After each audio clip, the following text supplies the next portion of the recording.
Welcome in to Yellow Jacket Football. We are heading into Week 5 of the 2023 season. I'm Kay Crenshaw, joined by Allen head coach Teddy Keaton. Coach, 4-0. Congrats on the victory on the road at Central State, 34-28. You go back to last season, it always just felt like close games were just out of the reach. This year, 3 victories, all single-score games outside of Columbus State. So when you went on the road up to Wilberforce, Ohio, your first road test of the season, what were some of your takeaways from the victory? My first thought was we need to play well on the road. I think in order for you to garner respect as a good team, you have to be able to win on the road.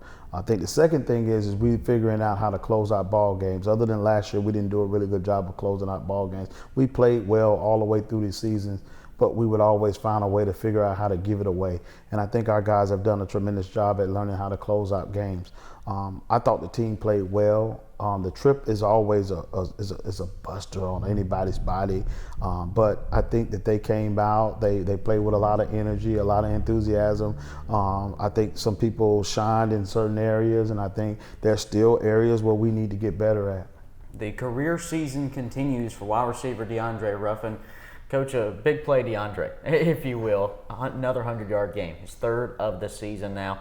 This is a player who only had a single 100-yard game through his first 4 years at Allen. What's working so well that's separating 2023 for DeAndre Ruffin? Well, what everybody doesn't realize, DeAndre was a quarterback when he came here. So it took him a while to learn how to actually play the wide receiver position, and I think he invested in himself as an individual over the offseason to get with some people to teach him how to run routes and do different things. And it's paying off for him right now. He came back for his graduate year because he hasn't had the career that he wanted to have, or the possibilities of the career he was thinking he wanted to have. And I think he's invested in himself as an individual, and it's showing up every Saturday now. You talk about DeAndre Ruffin coming in as a quarterback and converting him to a receiver. He's not the only one who did that too. Jalen Faison the same way, coming up from Tampa Bay Tech. What's that transitional process like? You bring in a guy at quarterback, and ultimately he plays out at wideout. What is that transitional period, and what are some things they expect to go through? Well, I think once you realize and identify that he's not going to be a college quarterback, everybody, may play quarterback in high school and may do a tremendous job at a high school level, but the game gets faster, the reads get difficult, the coverages get to be a little bit more. So you want to find an opportunity. When you find a guy like Ruffin who's a tremendous athlete, you don't want to just waste him on the sideline and let him dress out every day as a quarterback. You want to find a place that he might be able to contribute to the team. So we found a spot for Ruffin to be able to play, and we made the transition. We had a conversation about him playing wide receiver in the spring, and he took that role on. He didn't flourish in it at first. Obviously, he understands coverages. Obviously, he understands what a receiver needs to do, but it's little things like finishing routes, running at the top of the route,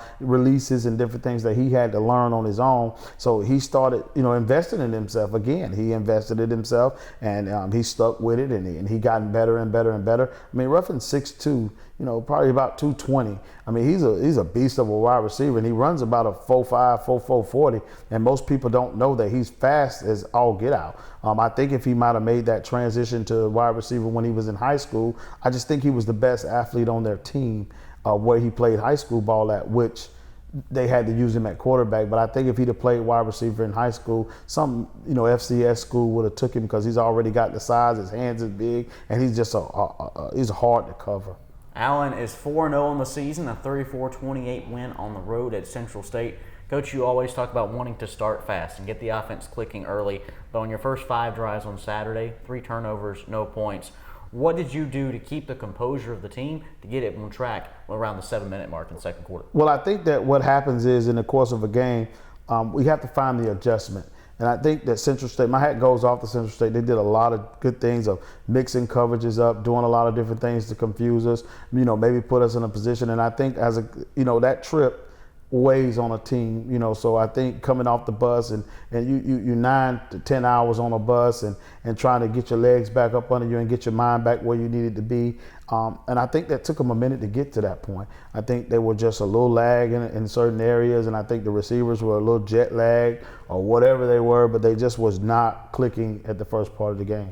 On the ground game, Bo Harrington had his first 100-yard game of the season, 110 on the ground for Bo. And this is a guy, an upperclassman back, who's been your starter now for going into his 3rd season.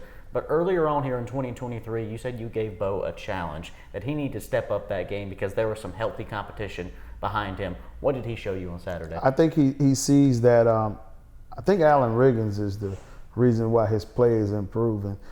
He see Allen go out every week, and he's around the 50 or 60-yard mark in touches. Allen did have 2 touchdowns this week, and Bo saw that he just caught fire. He started playing football the way he needed to play football. I think Bo got hurt in the offseason last year, and I think he's kind of in the back of his mind still, worried about that injury that he had occurred that took him out basically all the way through the spring. So I think he's trying to catch mid-year form, and Saturday we saw an outbreak of who Bo Harrington really was. David Wright III at quarterback. The third time this season he's thrown for at least 370 yards. That was his mark this past Saturday. He ranks 10th among Division II quarterbacks right now in passing yards on the season. For David, a guy who had an ACL tear last year, there was always sort of that looming question mark of how would he return from the injury. But Coach, he's playing some of his best football. The first time in his career he's had 3 games in a season with at least 350 passing yards. What's elevating his game to the next level? I think the fact that he had to sit out and watch the game for a whole time. We haven't actually seen his best game of football. He makes mistakes that he shouldn't make, and I think he's trying to grow through those mistakes. I think off camera we was just talking about he believes he can make every play, and we got to get him to understand to execute what's given to him, take what they give him, and just keep the offense moving. Training his mind to be a leader or a distributor of the football instead of feeling like I got to make all the plays. Allen turns his attention to Fort Valley State this weekend. Before we give you a preview of that matchup, Coach, let's shift over to the defensive side of the football. Caleb Pierce leading the way on Saturday at Central State, a team high 6 tackles and a TFL. You move him from linebacker, a position that he ranked 2nd on the team last year in tackles, down to nose guard. What went into that decision, and how has he flourished in it? In high school, Caleb played defensive line. So we wanted to put him back to a place he felt comfortable because sometime in space he would get lost a little bit, but he was really fast off the ball. He uses his hands well. He's done a tremendous job. So at Division II, he's not too small to play down there. He's really strong in the weight room. So we all made an executive decision that we needed a little bit more pressure down there, and he helps that out because he can beat you off the ball real fast with his first step, and he uses his hands well enough that he can create plays for himself. A big part of Allen's success this season has been the play of a much improved secondary led by DB's coach, Nitron Stork. Coach, you bring him onto your staff this season, and he's completely transformed the secondary. They had another big game against Central State. You had Terrell Lumpkin, a pick 6, Sherrod Simmons, an interception as well. Week after week, including each of the last 2, this secondary has made big plays, including the game-sealing interception on the final drive. What has the addition to Coach Stork's staff meant to your team? I think just teaching them what to do, how to do it, and why it's important for them to do it that way. Coach Stork is a storied coach. I've developed a relationship with him over the years. We've known each other but not know each other. I recruited players from Booker T. Washington High School and down in Ice Harris, and runs a tremendous program. And he was the defensive coordinator down there. So my eye always was watching them, what they do. And then when he got into college football at Florida Memorial, he would call me, once a week, and we would have these discussions about certain, compliance issues, and we just kind of developed a relationship. And once I figured out, that it was a possibility that I didn't know he had any ties to the Midlands area, and then I found out he played at South Carolina, and then I was like, oh wow, that's good. And then he made a call, and he wanted to, come join me on my staff, and it was a room for it, and we definitely needed room for improvement in that secondary. And as much success he's had as a high school coach, he came in and he did all the great things that we wanted him to do, and my hat goes off to him as a coach. We'll take a break and welcome in Coach Stork to the program when we return for more Yellow Jacket football. There's a hidden gem in downtown Columbia, South Carolina. Are you ready to witness the epitome of grit and passion? Well, welcome to Allen University Athletics. From dazzling plays on the basketball court to the electrifying crowd, we've got tradition and we've got pageantry. Fueled by determination and unwavering spirit, coaches will push everyone's limits, game after game. At Allen University, we believe in the power of unity, teamwork, and resilience. Together, we rise. Be a part of the legacy and experience the thrill of Allen University Athletics. For more information, visit our athletics website at auyellowjackets.com. Welcome back into Yellow Jacket Football. I'm Kay Crenshaw, joined by Allen secondary coach Nitron Stork. Coach, thanks so much for taking the time to join us on the program. Good. Thank you for having me. We're heading into week 5 of the season, and it's your first year here at Allen. Correct. Right around the midway point, how do you feel like the season's gone so far? Man, honestly, man, I think it's going tremendously. With the situation that we in, as a staff, Coach Keaton brought everybody together. I think we've been doing a wonderful job, man. The kids been adapting to everything that we've been telling them, and we'll just see how it goes.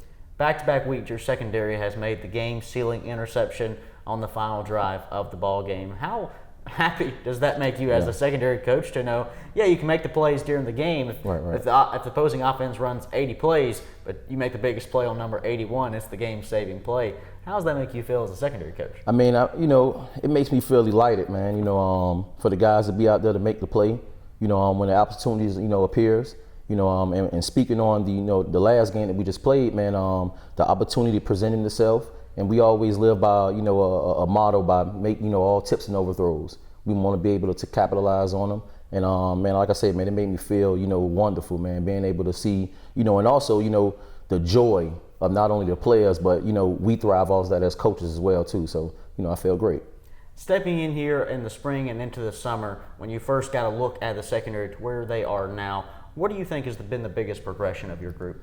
Man, getting in, we seen some things that we had to, correct and stuff like that. But I always like to have a positive mindset, and I always live by, the talent was always there.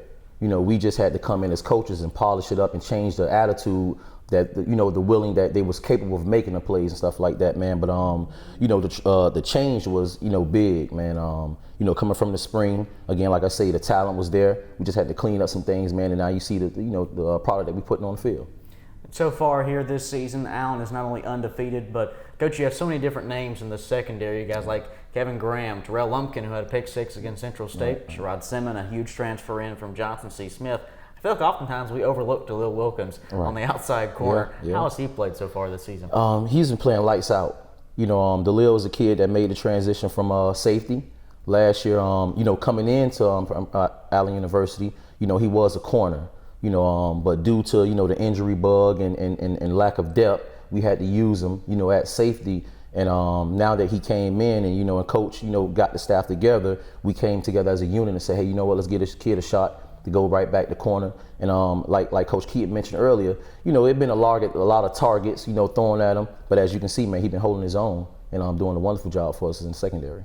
It's not just us here at Allen that say this. You talk to other coaches in the league and they'll echo the same sentiment. L.C. Cole and living legend is often said in the same sentence. What has it been like coaching alongside him this season? Man, excuse me. Man, dealing with L.C. Cole, man, I actually learned a lot. I think the impact that he have not only on our coaching staff, but as a defensive unit, it speaks magnitude of what we're doing here. Being able to disguise the defense and stuff like that, man.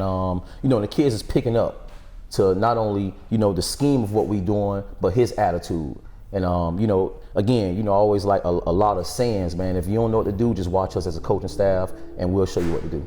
Allen turns his attention to Fort Valley State this coming Saturday. Coach, what are you expecting from Fort Valley?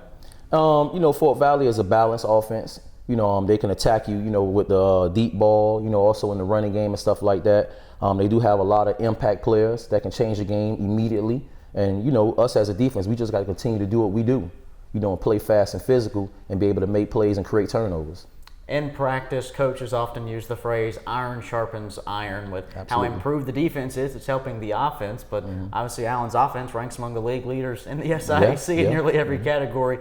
How is that pairing together, that iron sharpening iron concept, also improving the defense? Man, I think it goes together. It's compatible, man. Our offense, right now we have one of the if not the best quarterback in the SIAC. And with the secondary, seeing that guy throw that ball around and being able to hand it off to a plethora of running backs that we have, like you say, it's iron sharpen iron, and it's putting us in a real good position. It's to where when we do hit the field, we can display our talent and be able to play as a unit. Nitron Stork joining us here on Yellow Jacket Football. And Coach, let's dive into your personal story a little bit. You're back in the Midlands, back in your playing career, spent some time both here at Allen, then of course just down the street at Williams-Brice Stadium at University of South Carolina under Steve Spurrier. What did it mean to you to sort of have a homecoming? Man, it meant a lot. coming here with the rich tradition that we have here at Allen University, and also being able to play, a few years at University of South Carolina under Steve Spurrier, and when I got the opportunity to come here, it just meant the whole, it was different. It's not only that you coaching, you doing it for a bigger purpose and a bigger meaning, to see this university not only thrive academically, but on the football field as well. Now, Coach, we talk about iron sharpening iron. Back in your playing days over at practice at University of South Carolina, you lined up against just this receiver named Sidney Rice as a young sophomore. Future NFL, big-time player, huge speed, one of the best players to come from the state of South Carolina. What did it mean, and what was it like facing off against Sidney Rice every day in practice? Man, Sidney was a dynamic, player, man. He was one of our go-to guys. We also had a guy by the name of Kenny McKinley, rest his soul and stuff like that, man. But like I said, man, Sidney was a great player.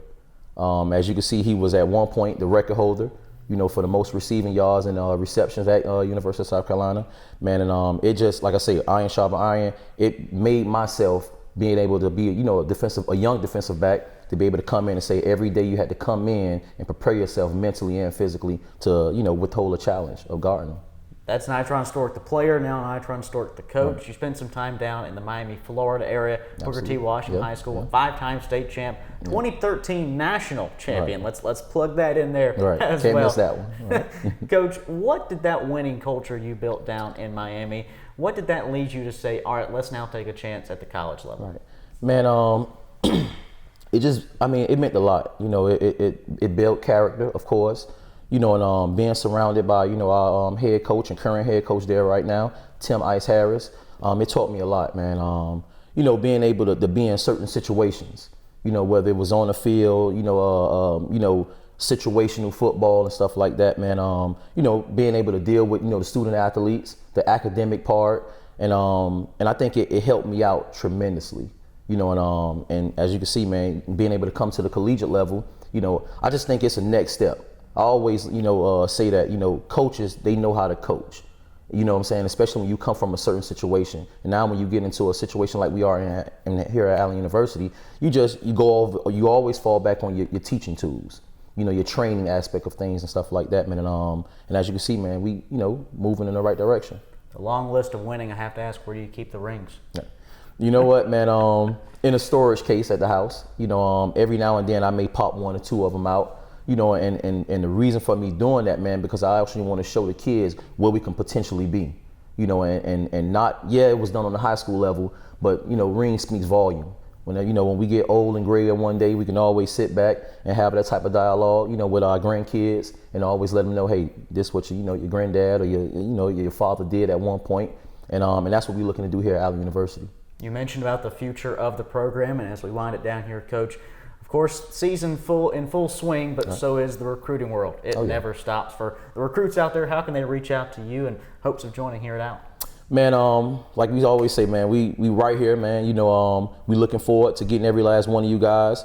I mean, Allen is has a rich tradition, and we continue to build. We always have Twitter. You can reach out, Coach_Stork. We always available. We always gonna, contact you back. Not like some other guys may take 3 or 4 weeks. But again, Allen University, we here. We gonna continue to win, and we have a rich tradition. And one thing we always like to say, man, our staff is coach friendly or player friendly.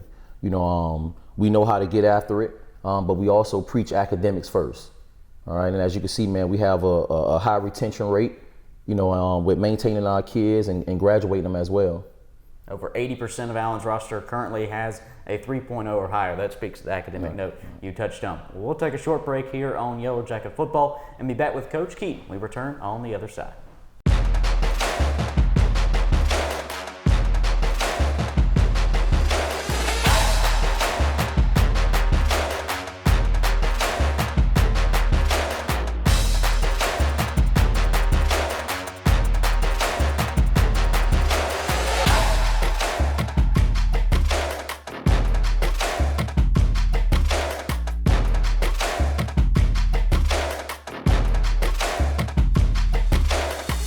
Back here with Coach Keaton, and we turn our attention to a big-time matchup this Saturday. Coach, Fort Valley State rolls into town. Another SIAC foe who's coming off their best season in over a decade. brand new head coach in his second season. Coach Gibbs led them to an 8-2 mark a season ago. And while they lose SIAC Offensive Player of the Year running back Emmanuel Wilson, they return the Freshman of the Year quarterback in Kelvin Durham.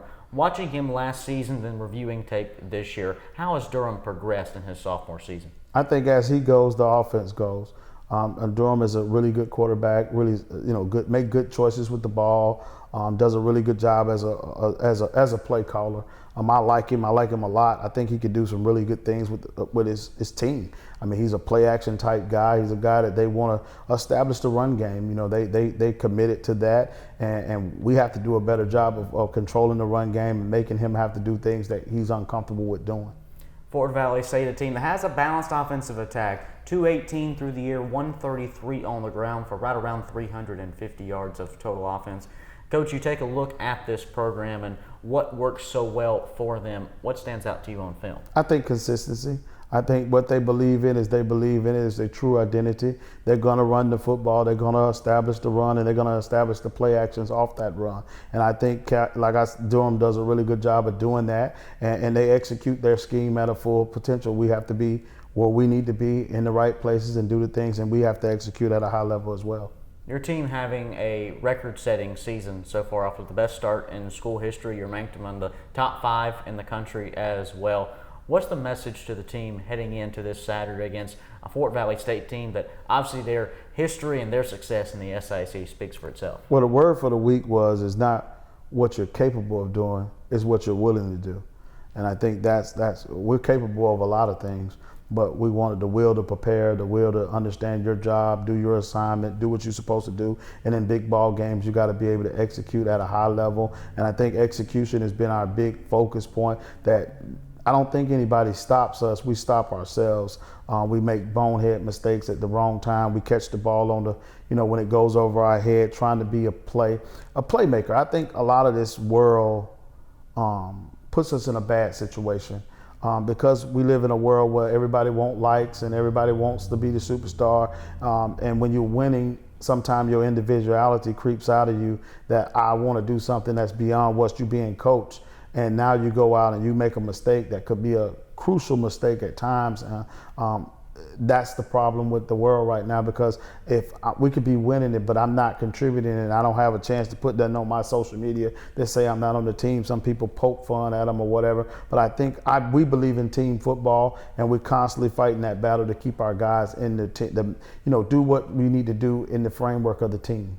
Allen will take on Fort Valley State this Saturday, September the 30th at 7 p.m. here at home. Coach, what's the injury report heading into week 5? We're completely up. We have Jamal Jones that he joined us back at practice yesterday. He looked really good. So we got all our receivers back, all our running backs back now. I think we kind of we're day by day with one of our DBs, and we're going to see what happens in that situation and see what we can do. But we've created depth, and that's a good thing. Some of the younger guys are starting to step up and be able to contribute to the team, and we'll see what happens from there. You've been without Jamal Jones for your last 3 games. What does it mean to have him back to the offense? Oh, man, you could tell the difference yesterday when he was back. We was playing Kenny, who was a freshman. Kenny's done a really good job to step into that role as a true freshman, and he played it. He's caught some big-time catches. I think adding Jamal back to the offense will help it a little bit more to take some pressure off of Amon Harris and Dre and those different things of that nature there. Allen and Fort Valley State squares off this coming Saturday here on Allen's campus and ESPN+. For Teddy Keaton, I'm Kate Crenshaw. That'll do it for us this week here on Yellow Jacket Football.